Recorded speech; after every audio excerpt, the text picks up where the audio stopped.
All right, here we go. We're off. Good afternoon, David. Are we there? Are we there? Are we there? Aye, we're there. We're there. Shut up, kid. Get off that back. Are we there yet? Are we there yet? Are we there yet? Hi guys, how you doing? Aye, good afternoon. It's the Two Davies on the 27th of the 10th, 2025. How are you this afternoon, David? My same as I was a few seconds ago before the actual programme went live. That's the point I want you to make. Right, let's see who's in. Hi, Rosie. Hi, Stuart. Hi, Stephen. Hi, Jeanette. Aki's. Jim. Robert Bruce. Eddie. Lorna. Geordie. Oh, sorry, Gordy. Peter M. No, Geordie. Not Geordie. Gordy. Gordy. Alexandra. Hi, Jeanette.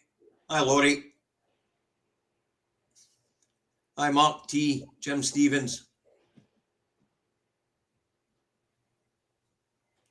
Last Braveheart, I think we've had him. Wasn't it? It was Robert the Brucewood. Hi, Rosie. Wake up and smell the rosemaries. I see we've got the superhero Robert Bruce with us now. Aye. I don't know if you've seen the latest thing he's done in AI. He's like Superman with the cape flying through the air. Right? It's unmistakably it's Robert Bruce, right? So. I mean that guy in the horse back there. No, one of the people watch us. Aye. It was him that did it. Aye. Right. Right. Anyway, let's go on with this, shall we? Now, David, there's been a string of polls showing the SNP are going to take Holyrood very, very easily, and the pro-independence side's been polling quite high as well. Don't ever get into a situation where any form of election or poll or whatever is a given. Well, let me ask the question first. Are pro-Indy supporters being led into a false sense of success before the elections even happened? Well, there's two sides to that. One side is, yes, you should never take it in for granted, right? Next thing is always remember what Labour did in 2014. 2024. No, in 2014 first, right? Labour effectively did the Better Together thing for the Tories, right? So in actual fact, Tory, Labour, they work together, right? Aye. They're one the same. It's like one party that's been split into two, right? Well, I'd like to take the more recent 2024 election into consideration, where the SNP pulled out in front the whole fucking way and Labour won the election. That's right. So why was that? I think because we all get into a sense of we're going to win this at a canter, so why bother campaigning? And all the time Labour were out champing fucking doors. That's right. Absolutely. And I'm a bit worried about these polls. They seem to be a bit too positive. Yeah. But anyway, let's look at the latest one, shall we? Especially when you look at certain statements by like Ed Miliband, if we win this, then we'll put up nuclear power stations, right? And he's asked the great British energy executives to actually have a look at sites in terms of getting planning, right? So, the latest polling's a Survation poll. It's a Find Out Now poll. Yeah, and it's got the SNP on about 64 seats. yeah. But there is another poll out there, which I'm not really that enamoured with, but I'll put it up anyway. Yeah. And I'll find where I'm at. I'll put it up anyway, but this is from Stats for the Left. Yeah. If I can find it. Here we go, for Stats for the Left.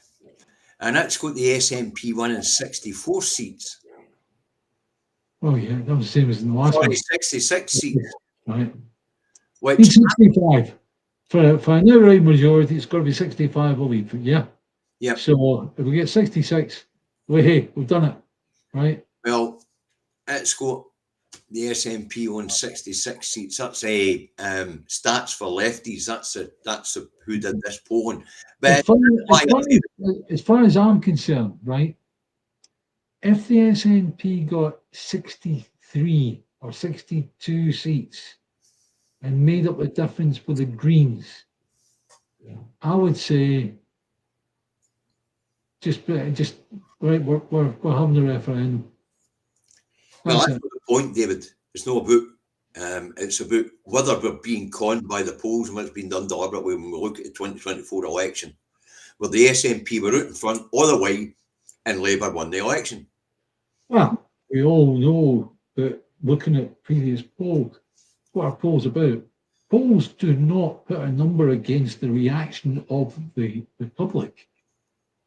It seeks to inform the public as to what they will produce. It's as simple as that. And they know fine well that the majority of people will vote for whomever is in front. Well, as I say, the point is here. In 2024, we polled in front and lost. Are we being are we getting that same thing again? There's two sides of that. One side is you just worry, right? Quite right. I believe. Thanks, Kirsty. Right, but thanks, Kirsty. But yeah, it's a wrong bit of information to get out there. Is if the SNP are doing bloody well, seemingly regarding the polls, then certain people will take their foot off the accelerator. We can't afford for that harm. No, we can't afford. We've seen look what just happened to Farage. He was winning that poll for Caerphilly. We'll get a wee bit more of that a wee bit further in. But he moved into Caerphilly. He spent more time than what he did in Clacton, but we'll get there. But the point is, these polls can be very misleading and they can be used to manipulate people if it's done right.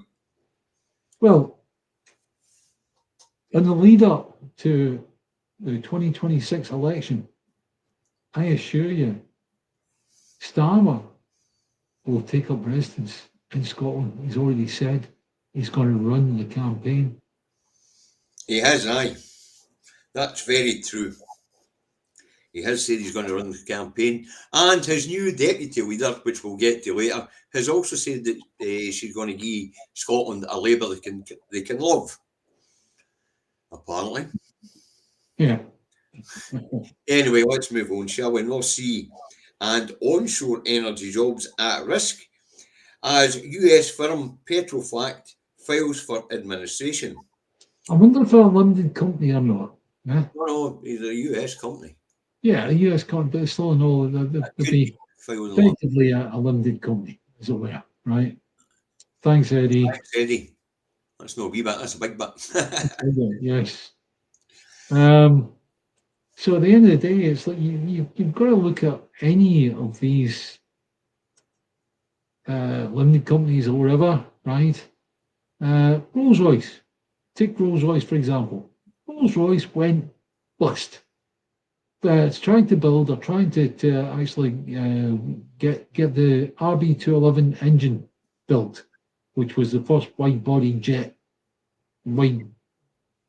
whatever, right? I don't mind the details. It went bust and they brought running the next day. It went bust, and then it opened up as Rolls-Royce brackets 1971 close brackets. So anyway, Petroflac said their UK arm is doing well, although there has been a wee setback for the UK base because a Dutch power company, has cancelled an offshore wind complex with them.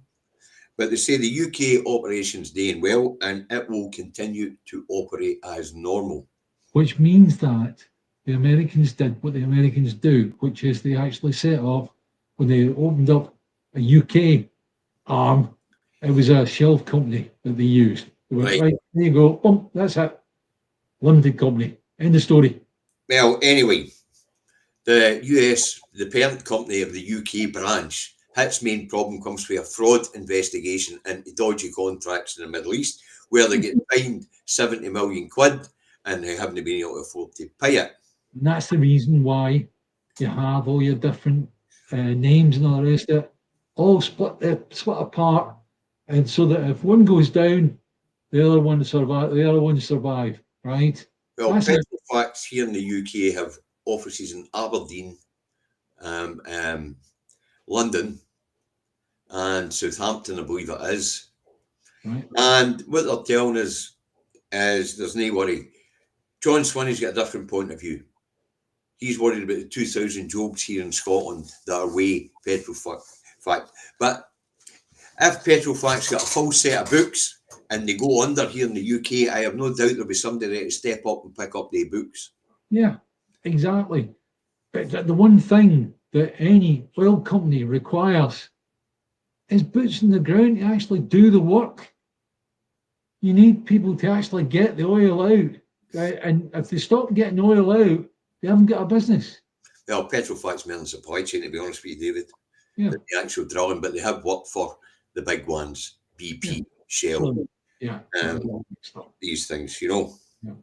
They say about 2,000 jobs could be at risk here in Scotland, and even more UK-wide if it does then come and affect their UK operations. Yeah. So, better worry for people if they're working for Petrofact or if they're a subsidiary of Petrofact, of which there are many in Scotland. If it was a wee one-man band, I'd be more worried. The fact of the matter is, it's one of the biggies. Mm-hmm. End story. That's it. Right, okay, let's move on. The Scottish Government's in court, David, today. Yes. And this Why is it in court, David? Huh? Why is it in court? There's something to do with bottles. Yes, the deposit return scheme, David. Yeah, I remember that. The Scottish Government is being sued. It was initially 166 million by BIFA, but they've dropped it to 51.4 million. Sorry. Who was it brought the case against the Scottish Government? BIFA. BIFA, right? Okay. BIFA Waste Management, they're called. These are the people that spent all that money doing the setup for the deposit return scheme, machines and all the rest of it, right? And when it was all suddenly brakes on, they lost all that money. Yes. Well, they didn't lose it. They still had the infrastructure and they still had the equipment. Yeah. Right, anyway, the reason why they're suing the Scottish Government, as you've just pointed out, is for equipment and infrastructure updates and the expansion of the recycling wing of their operation. Yes. Now, Lorna Slater has given evidence in court today, as well as Alistair Jack, the man who vetoed the scheme. Now, Lorna's given evidence to say the scheme was viable, the scheme was up and ready to go, and the UK government vetoed it under the internal market rules. The internal market rules came into place in January 2021, when we left the single market. Now, the reason for the issuing of that Section 35 order and vetoing the Scottish Deposit Return Scheme was that it would skew with the soft drinks market within the United Kingdom, because it meant that soft drinks prices in England and Wales would be a different price from in Scotland, where there'd been an additional cost until David, always in a situation like that is, what would be the ramifications of that actually being the case? Nothing much. It just meant that bars would price their bottles one way in Scotland and another way for the rest of the UK market. Dead right. So what's the harm in that? As far as I'm concerned, Alistair Jack was wrong in doing what he did. Well, Alistair Jack, in his evidence, told the court that the Scottish Government had been awful naive. They had known that they should have put that application in a year before, because there might well have been hurdles. And as we know, the UK government was working with the Scottish Government up to about a year before the scheme was ready, and because of the glass element of it. So Alistair Jack's argument goes down in flames. Yeah. But Alistair Jack says they didn't put the application in, and they should have foreseen the UK government vetoing the scheme because they weren't ready. They weren't ready. And his argument was that the market couldn't cope with iron brew being 30 pence dearer in Scotland than what it would be in England. So therefore, what was Lorna Slater's response to that? Lorna Slater's response was, we didn't expect him to veto us, we expected him to learn from us. Yes, that's right. They thought they were getting the sections, they thought they were getting the exemption to the internal market because England and Wales were both at a couple of stages behind Scotland, but we're building the same sort of system. And it would be a good idea to get the Scottish system up and running to see where the glitches would be. Yeah, in the past, Scotland has always been used to test a market or test a situation for the UK, right? Okay. And that, therefore, working on that precedent, that should have been the case. Well, anyway, Jack says they were naive to think that the UK would have consented. Alistair Jack was just playing fucking politics. And he is somebody that I hope gets his feet singed one of these days as he walks into hell, right? So actually, I'm hoping that after his display the day, the Scottish courts turn around and tell Biffa, you're suing the wrong fuckers, sue the Westminster government. Yeah. I'm hoping that's what the courts are going to do. Of course, that's not what's going to happen. What's going to happen here, David, and you and I know this, is Biffa will win us some compensation. I don't know how much it'll get, but it will win its conversation. And the newspaper headlines before the election next year was incompetent SNP pisses X amount of public money up against the wall. Yes, I know. When actually there was nothing incompetent about the way that Lorna Slater that actually went about setting the scheme up. And she'd spent time overcoming all the hurdles between business and enterprise and waste management and all the different elements. She'd managed to pull it all together. It was ready to go in August 2023.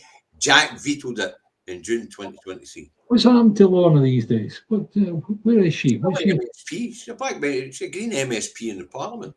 She's still in the background, yeah. So I've noticed that. So, I mean that I feel that one particular comment was a lady actually mentioned that the SNP had actually kiboshed before the fishing industry in Scotland, right? And I thought myself, what's that about? Oh, it's about the situation where Lorna Slater actually zoned off one particular area where it's spawning and managed to bring it back to life again. The treble the stocks in that one spawning ground, that's right. Yeah, to be honest with you. Like David, when you told us about it the last time, you can see it for space. Yeah. Right, anyway, so I don't know I know that what's going to happen here is that Biffa will get some compensation. The announcement will probably be a few weeks before the election. It'll be a front page splash. What if Biffa don't win? Let's look at that. What Biffa will do is they'll try and take it to appeal in the Supreme Court, yeah? Yep. And what do you think will happen then? As long as the Scottish courts exercise the law correctly, nothing. Yeah, you just go, the law's been applied correctly. Yep. Pissed off. Well, David, as you and I know, about 90% of cases that go to for the Supreme Court go to the Supreme Court for appeal are from Ireland, in Northern Ireland and Scotland, are thrown out. Therefore, why do we have a Supreme Court? It's there to make sure that the law is applied correctly in each of the different legal. Do you want to know something there? How disrespectful of the Scottish judicial system. Actually, David, the Scottish judicial system, the Irish judicial system also oversees the English system. Yeah, but still shouldn't have happened. That to me sets up an antagonism that's not necessary. Supreme Court should not be part of that. The top court in the land for Scotland should be the Court of Sessions. It is. What we're doing by allowing the Supreme Court to rule on these things is we're allowing the Supreme Court to be the top in the land. We're allowing it to be the oversight of all three legal systems, yes. Yeah. And what do we have as an oversight of the Supreme Court? Oh, the ECHR, yeah. So it's not as if it's unusual in the system. Yeah. We don't have to like it, but it's not unusual in the system. Yeah. But if we don't like a rule in the Supreme Court, there is a higher court to appeal to. Yeah. Yeah. Okay. But anyway, where were we? So Alistair Jack says the Scottish government's at fault because they were naive to expect there to be an exemption. Yeah. And do you know something? I think there's something in that. Yeah. Holyrood should always take it for granted that Westminster will have an adversarial view of Holyrood, and it sees Holyrood as an adversary. So anything that Holyrood comes up with that's within their powers to stop, if it's going to be beneficial to the people of Scotland, they will stop it. Yeah. They will stop it. And that's the reason why it's time for independence, independence, independence, as they say in Scotland. And if you notice, I'm getting better at leaving the openings for you to say it. Okay. You're welcome. I don't know if you've noticed it, but I'm sure the audience will have noticed it. Yes. It's becoming more obvious when I leave that pause for it. And I now have a nice wee bit of artwork, if you like, is a unicorn with precisely that saying on it. If any of you want it for your campaigning details or put it on your phone or whatever you want, right? Just go ahead and enjoy it. It's yours. It was produced by a rather detailed description given to an AI. And in actual fact, the AI produced an actual moving image. The horse actually moves its head and all the rest of it, right? But I guess what it said was, it said, because you support a political party, you're not entitled to use this. I'm like, fuck you, right? Right, back to business. The Biffa were naive to set up all the equipment if that's their defence. That's no Biffa's defence. Biffa's saying that the Scottish government had given them guarantees that this scheme would go ahead. That's right. And to be honest with you, quite rarely. And in good past, the Scottish government said, "Oh yeah, of course it's going to go ahead." You know, because nobody was expecting Arthur Jack to do that. Right, let's move on. Now, as we know, David, the Alba party has reported itself to the Electoral Commission and police over irregularities in its set-up and its finances. Well, a wee bit more has come to light about this. Apparently, Mr. Salmon, before he popped his clogs as the party was growing, was looking at it and saying, I'm not quite happy with the structures here. Something doesn't look right, and I'm not happy with the finances. Can we have a review into this, please? And apparently, that's exactly what's brought about this report to the police. Now, who did he ask? Who did Alex Salmon request the review done by? It would have been the party's National Executive Committee. Taking that the Alba party wasn't very big at the time. About 10,000 people. Yeah, still in all. All right, okay. Anyway, apparently this review was going on when Alec passed away. And then, of course, they get into the fight with Chris McElhenney, who was the party CEO, I think it was, or General Secretary. General Secretary it was. And then they sacked him for gross misconduct. And then, of course, recently they lost their only one MP. And yesterday, party heavyweight ex-MEP Hugh Kerr jumped ship to reform, the other one, your party. Yeah. And the party is in meltdown. We're talking my party. My party's SNP. No, your party. That's what they've called it. Like fucking Jeremy Corbyn and Sarah Sultana, they've called it your party. No, it's my party. Nah, it's definitely not your party. But anyway, so your party is no your party, all right. So thing you say. My party is my party. anyway, Chris McElhenney has said everything was in order when he was suspended. But the party sat back and said, no, it's no. And in the papers this morning, they're being described as a dying party. Yeah. And in the latest polls, they haven't polled at all. Yet they're just at a conference where Tasmina Asbid Sheikh, whatever her name is, has told the party that they've just made a breakthrough in the polls.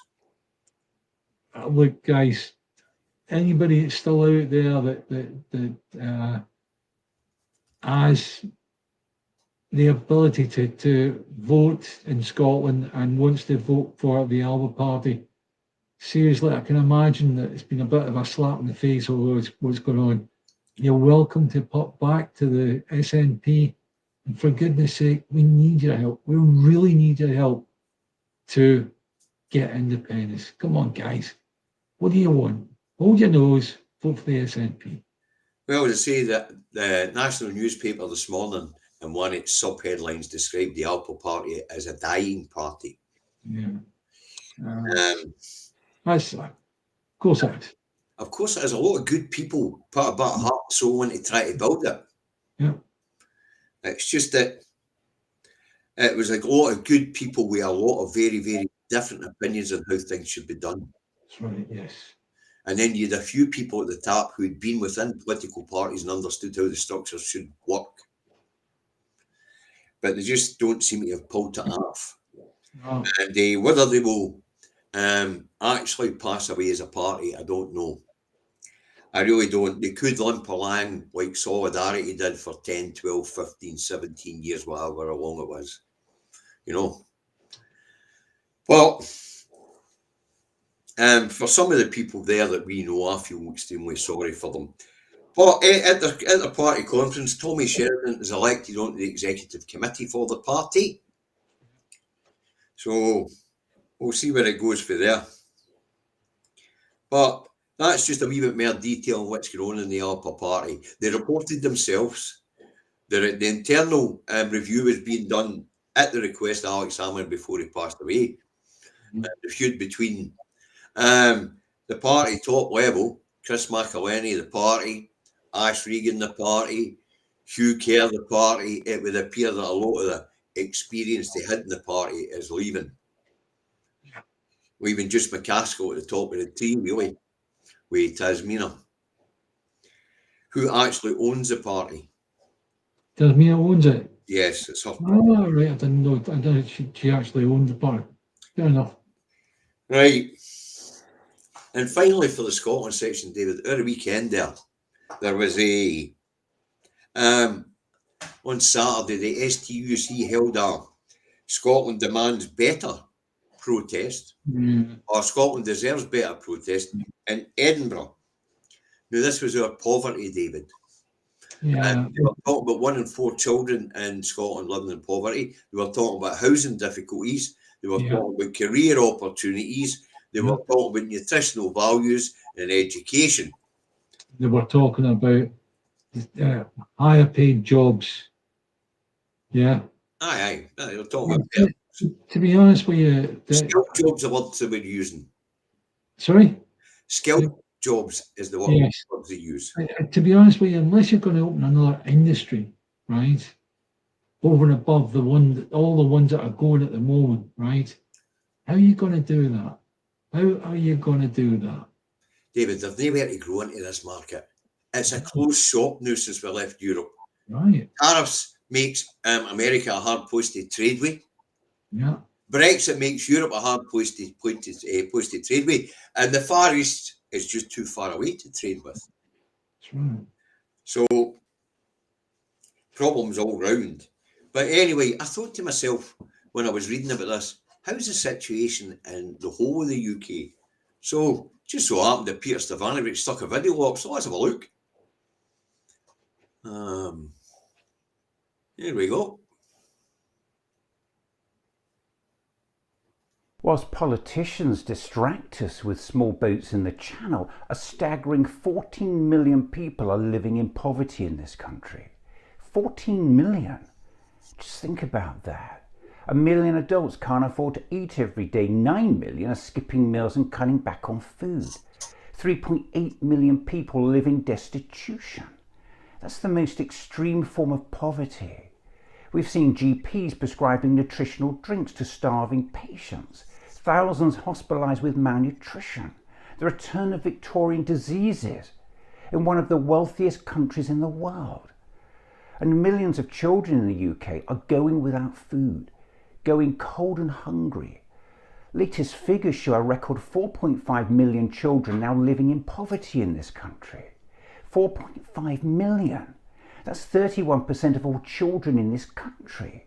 It's incomprehensible. These figures should shock every one of us, particularly those in positions of power. But it doesn't have to be this way. The two-child limit pushes more than 100 children into poverty every single day. It's the biggest driver of child poverty in this country.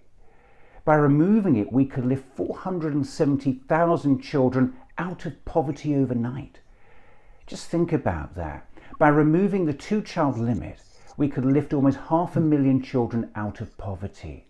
It would be a real start towards ending child poverty in this country. That's why I'm joining Trussell in calling on the Chancellor to scrap the two-child limit. And we need your help by telling your MP the two-child limit must be fully removed. You can use the link with this film. It only takes a moment. Children shouldn't be punished because of the order of their birth, made to go cold and hungry. You wouldn't turn away a sick child from the hospital or stop them going to school. Yet the two-child limit denies families the very support children need to survive. So let's do what we know is right. Let's end this now and together lift 500,000 children in this country out of poverty. Whilst politicians... Right. Think about that, folks. I mean, seriously think about that. There are 65, 67 million people on these islands. 14 million of them are living in poverty.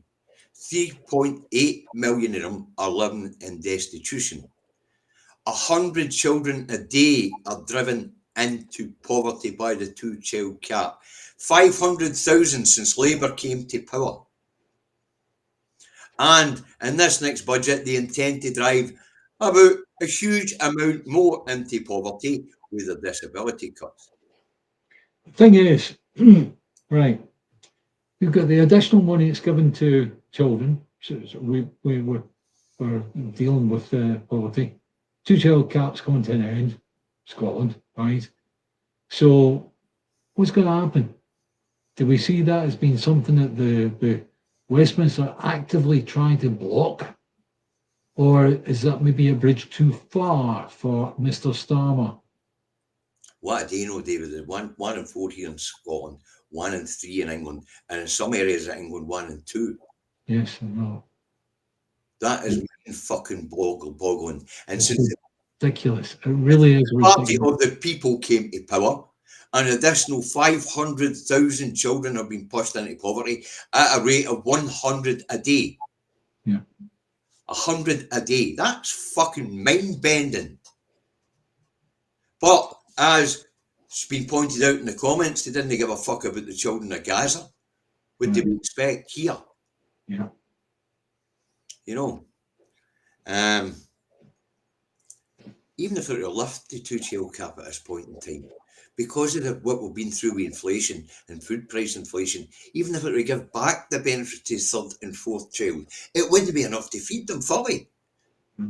But at least it would alleviate the fact that they can't feed them a fucking toddler now. To be honest with you, the amount of money that Britain spends on bullets or missiles or bombs, they could easily manage to feed every single one of these children, no bother whatsoever, and pull them out of poverty. Seriously.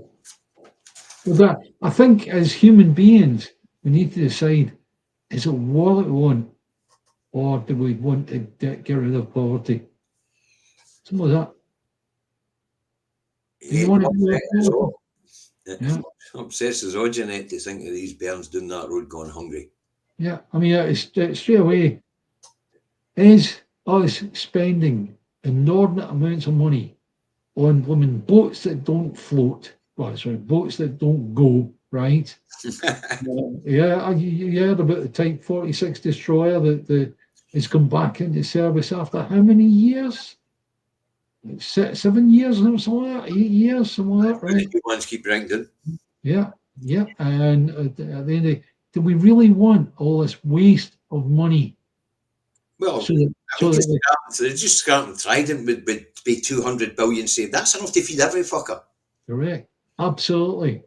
Right, we're going to have to move on because that one's just, we're going to be at it all day and we're going to get angry. Yeah, I know.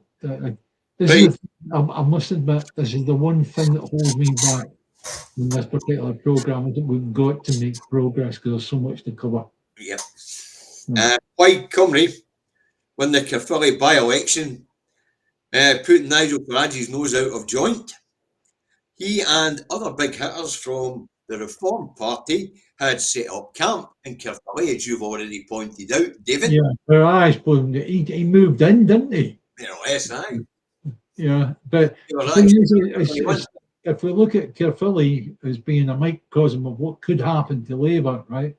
We've got a situation where Starmer next year is going to take up residence in Scotland. And he's going to drive the Scottish campaign for Labour. Meanwhile, everybody in Scottish Labour is begging him to stay the fuck away. Yeah.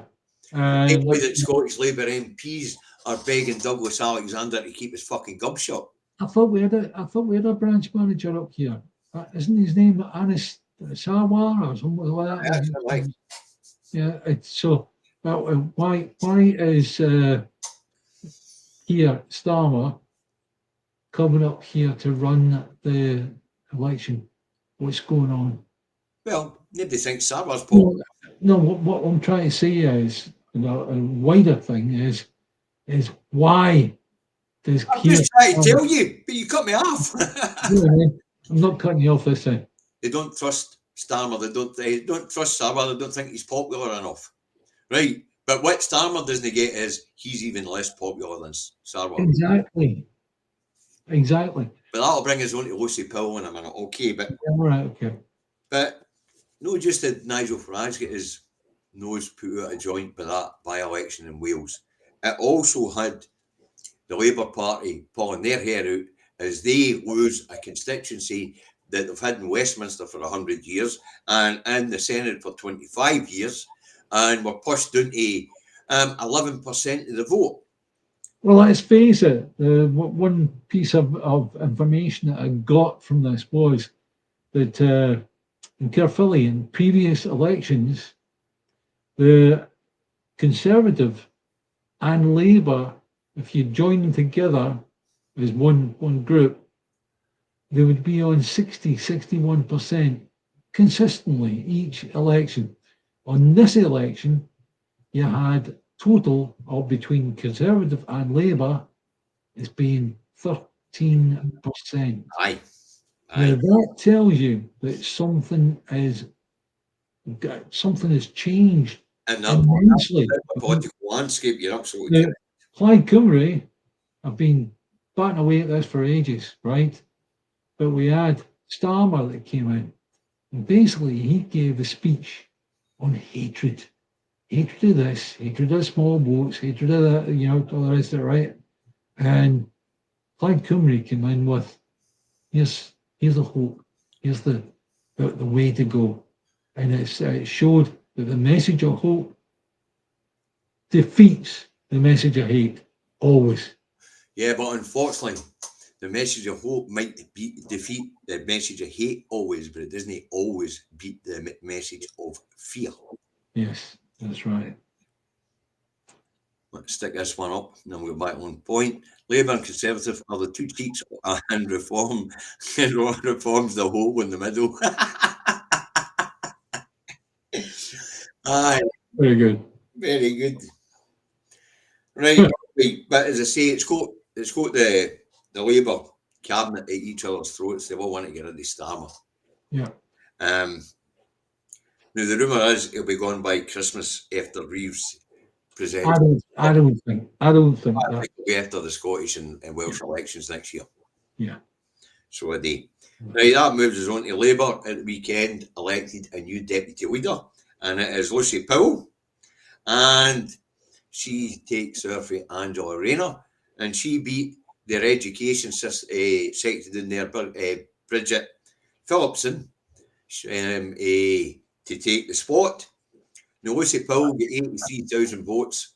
I take it they've checked out to make sure that she's not fiddling her stamp duty at all. Aye. Anyway, Lucy Powell got 83,000 votes. Bridget Phillipson got 78,000 votes, and the turnout was 16.6%. Yes. Shows you how little interest the Labour Party had in who was going to be their deputy leader. Yeah. But anyway, Lucy Powell says that the leadership needs to stop listening to a select few, a slap at Morgan McSweeney, and that they should be listening to the members more and dealing with the members' concerns more. I think looking at it, the members are looking at it and going, Watson. Now, David, you and I looked into this The game's a bogey. The game's got to be a bogey, right? Right. Now, apparently she's on what they call the soft left. Now, you and I looked into this woman, and for the minute she left university, she's worked for the Labour Party. She'd been groomed for a position in the Labour Party. A careerist. Yeah. In 2012, she was elected into the Labour Party. She did various shadow ministerial posts and junior ministerial posts. And as I say, she's a careerer, an absolute careerer. She did train as a chemist, but never worked as one. She got a Bachelor of Science, actually, but she's never worked as a chemist. She left university and became a researcher for a Manchester-based MP. Bit like Tony Blair then, eh? You look at Tony Blair, to look at Tony Blair's past, right? He was effectively groomed to be the leader of the Labour Party. Well, also this one could be getting groomed to be a leader as well. Yes. Soft left, which the establishment can swallow. Right. And for the minute she left university, she's been within the body of the Labour Party. She's been employed by the Labour Party. Yeah. And now she's employed by the public purse. Now, to say Labour Party, that's not correct. She's Labour and Cooperative Party, which is basically the same fucking thing, actually. But they do like to make that distinction, don't they? Just about. Aye. So, could be the next leader of the Labour Party very, very, very soon. Yeah. And she could well have been groomed for the position. That's if there is a Labour Party for her to take over at some point. Well, the way things are going, you and I reckon Keir Starmer will be gone after the local election in England, the Scottish and Welsh election. So there will be a Labour Party and a Labour government for her to inherit. It's what she does with it. Yes. You know, she would have time for that party to recover. It's all a bit sad. It really is. I mean, so it's interesting. She's definitely polar opposites for Starmer. What would worry me is if Starmer got the podium out in front of number 10 this week and actually made an announcement, sorry, I'm off. Right. And she very, very quickly became the leader. At that point, you might say, Labour have got a prospect of increasing their voting share before the 2026 election. Aye. Don't get me wrong, I think reform might help them, but we'll get there. Yeah. Right, more budget speculation as the Chancellor addresses business leaders in Dubai. Now, Dubai's been coming what they call the Davos of the desert. Okay. Now, today, she's being entertained by the Saudi royal family and whatever other royal families are running about her at this point in time Tomorrow she'll address business leaders where she's also expected to announce trade agreements with certain companies to invest in the UK. But well out there, she's asked about taxes and cuts, and she doubles down on her fiscal rules, David. Doubles down on them. And of course, when you and I were looking for this stuff earlier, we seen her saying that we seen a BBC report that says Chancellor hints at tax and spend shift to cushion budget. And then you get into the body of the actual article as written by the BBC, and it turns out that the headline is a false statement. Yeah. Because in the body it says she's looking at hammering the disabled on pensions. It says she's looking at was a BBC's fact check unit as regards that one then? I don't know. Maybe they don't fact check themselves. They don't. Aye, They well. don't, because that's like marking your own homework. Aye. Simple as that. Well, anyway, Chancellor Swan about Dubai as economic disaster looms at home. Yeah. As we also find out looking at the economic papers that unemployment's on the rise, investment down, and money's taking flight. Yeah. So we're expecting an austerity budget, David. We'll expect it to be wrapped up in sly statements and funny words, but when we get the actual statement in front of us and go through it, we'll find out that all these sly statements and funny words all lead to one thing: more tax. And the IFS is advising her not just to put up income tax by a penny, but to keep the fiscal drag in place longer. In other words, extend the freeze on the entry rate into tax further than 2028 to pull in an extra 6.6 billion. So it would appear the fiscal drag may be extended, David. I recommend that anybody here that's watching this, in your search engine, put in the words fiscal drag. Learn about it. Learn about it.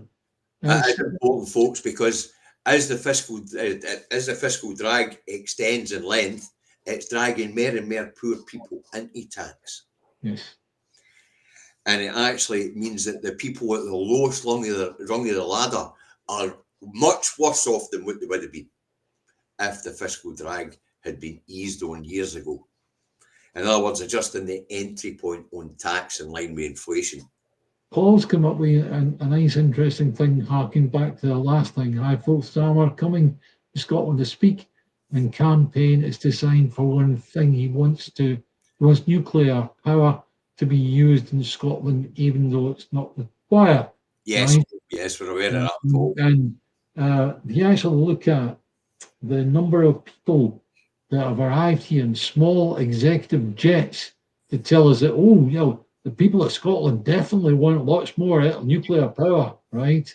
Fuck off. Well, actually, their efforts are not working because polling shows that 71% of people in Scotland don't want nuclear power. Yes. And funny enough, we're intelligent enough to know that we don't actually need it.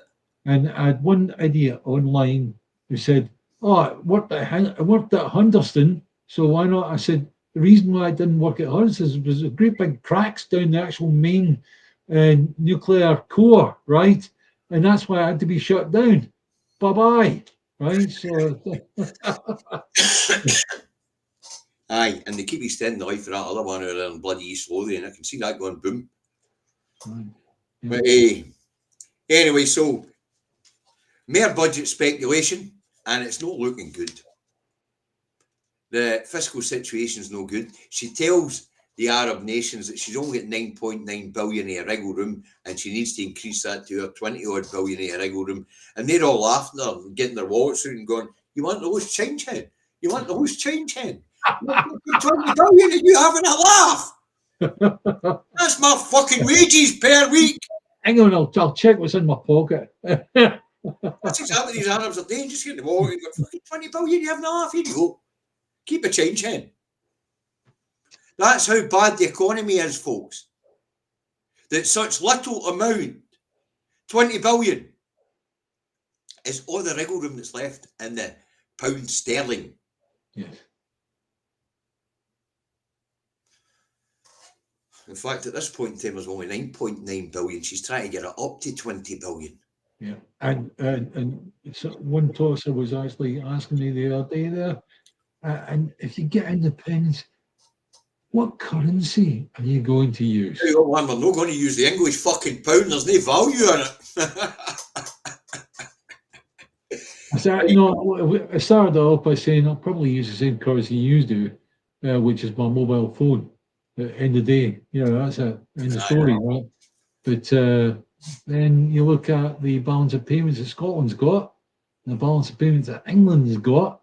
England relies heavily on Scotland's balance of payments to make things right, and keep sterling up there and riding high, which is yes. Right. Yeah. We're going to have to move on. Reform UK, they're in a fucking state and all, aren't they? They're in an absolute meltdown. They seem to have peaked in the polls. And I expect them to go backwards now. As we know, the Kent Council situation was absolutely abominable. And four of the councillors there, Reform Council there, were suspended. Two of them have now been ejected from the party.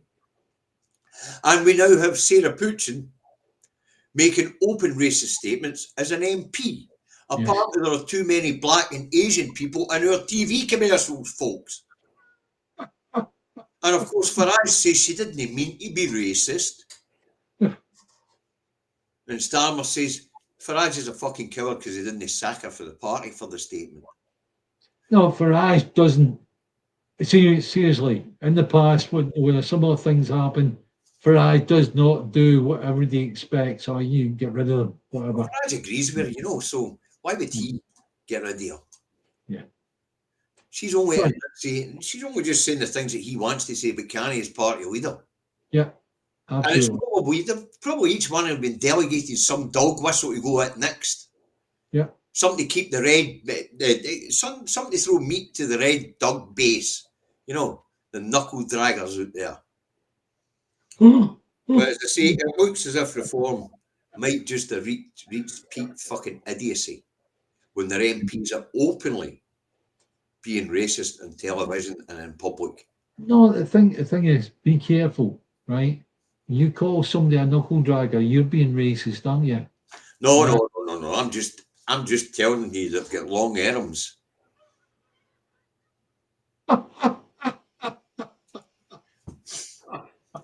And short legs. Yeah. Draggers coming all colours, David. Oh dear. Good. All shapes, sizes, races, religions. They're in them all. They're all there. I prefer the phrase gammons. You prefer the phrase? No, that's a middle class knuckle dragger. Yeah. Yeah. Because they drag their belly along with their knuckles. See, you're trying to characterize a particular person, right? With the shape of person. It's, in actual fact, you look at your normal Reform photo, they're nothing like that at all. They're just like fucking idiots because they're going to vote for a blooming party. They're blooming fascists. They're fucking Nazis. They're in the Second World War. Well, I tend to be a wee bit more diplomatic, so I tend to say that these guys are the type of guys that get their news from colouring in magazines, like the Daily Express. But no, knuckle dragger isn't a very nice term, David. But it's a polite way of saying stupid.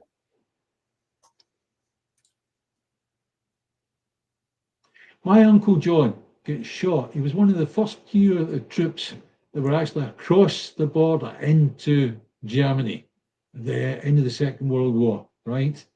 He gets shot through the bloody shoulder. And he had to walk about Glasgow for the next few months with his arm stuck in a stookie. Right? And I'll tell you what, seriously, it's like you fascists, seriously. Reform, anybody, anything to do with reform. Yeah, Tommy Robinson as well. Oh my goodness me. Yeah, there you go.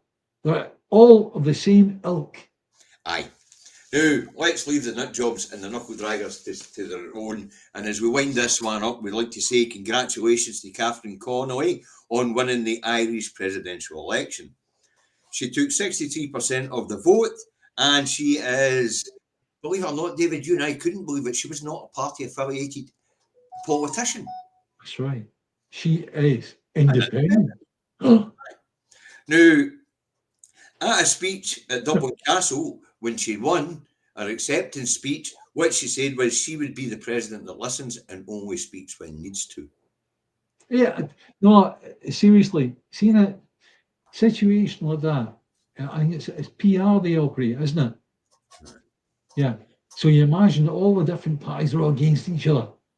When it comes time for them to actually get after a vote to do power sharing, they do it naturally, right? But see, when it comes up to actually putting together a vote, they cannot vote for each other. So therefore, what they got left? They've got this one me lassie stood there. It's an independent. Let's all give her a vote and see what happens, right? Well, to be fair, Heather, what do you call it? Heather Humphreys, who stood against her, she took 29.5% of the vote. Yeah. She said, Catherine will be a great president. She says, she's my president. Yeah. Yes. You know, and she will represent all the people. Catherine also says that she would unite the people of Ireland to build a better future. That's and good. Independent, she's got a better chance at it than anybody else. Yeah. But as I say, congratulations to Catherine Connolly. An outstandingly high result in the poll. Yeah. And seems like a genuinely nice person. And it seems like the woman that ran against him was a genuinely nice person as well. So there's hope for you, Ireland, even though we think your voting system's a wee bit funny. Right, David, time to wind this one up, folks. Like I was just getting started as well. Come on. The audience figures are quite high in all the day, 161. Thank you very much, folks. I think you guys are amazing. The fact that you come in and give us money so we can get the food banks, and it's like the watches, and you discuss what we discuss and all the rest of it. Wonderful. Just make sure that you keep rising the price. Make sure that you realize it's time, and it really is time for independence, as I say in Scotland, right? Let's just make sure that we get this, push it across the blooming line. We didn't do it in 2014, and I'll tell you what, when we have half a chance of doing it this time. I will take it. We'll take it. Now, folks. Now, as I say, thanks to the moderators. Thanks for the donations today. When I get back for taking Sarah to the hospital 8 o'clock tomorrow morning, I'll be on at 10:30. Then I'll be I'll be then getting onto charities in Ayrshire to get the money away. Mr. E, thank you very much. When's the court case for Charlie the cat? Oh, there's no court case for Charlie the cat. There could well be Sarah getting sued by Charlie the cat for being stupid, but hey ho. That's a story for another day, folks. Yes. Here we go. So say goodbye, David. Goodbye, David.